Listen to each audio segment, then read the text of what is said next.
I am happy to join with you today in what will go down in history as the greatest demonstration for freedom in the history of our nation.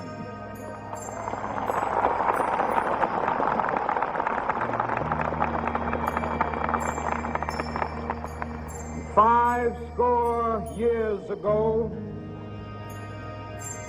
a great American in whose symbolic shadow we stand today signed the Emancipation Proclamation.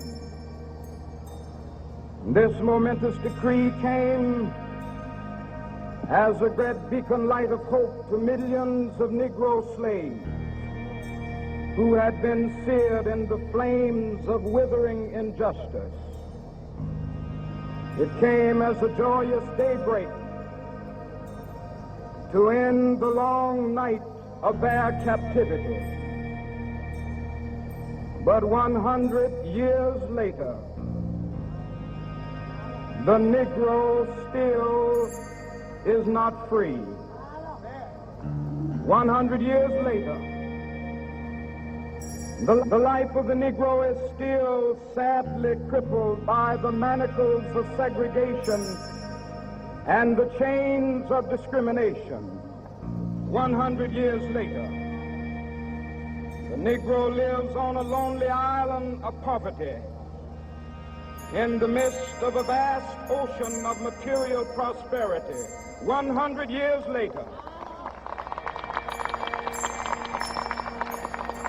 the Negro is still languished in the corners of American society and finds himself in exile in his own land. And so we've come here today to dramatize a shameful condition. In a sense, we've come to our nation's capital to cash a check. When the architects of our republic wrote the magnificent words of the Constitution and the Declaration of Independence, they were signing a promissory note to which every American was to fall heir. This note was a promise that all men, yes, black men as well as white men, would be guaranteed the unalienable rights of life, liberty, and the pursuit of happiness. I say to you today, my friend,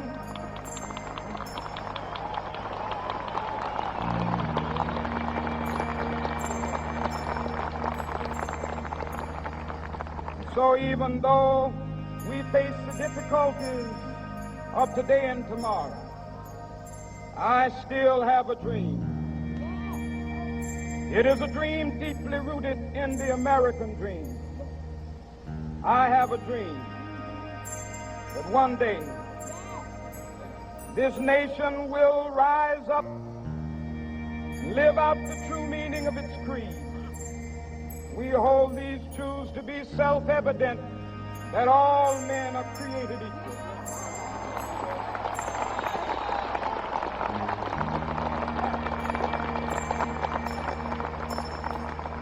I have a dream that one day on the red hills of Georgia, the sons of former slaves and the sons of former slave owners will be able to sit down together at the table of brotherhood. I have a dream that one day,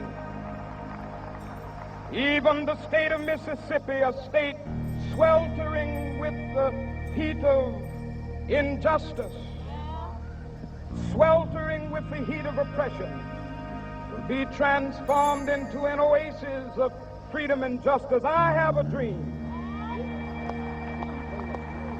that my 4 little children will one day live in a nation where they will not be judged by the color of their skin, but by the content of their character. I have a dream today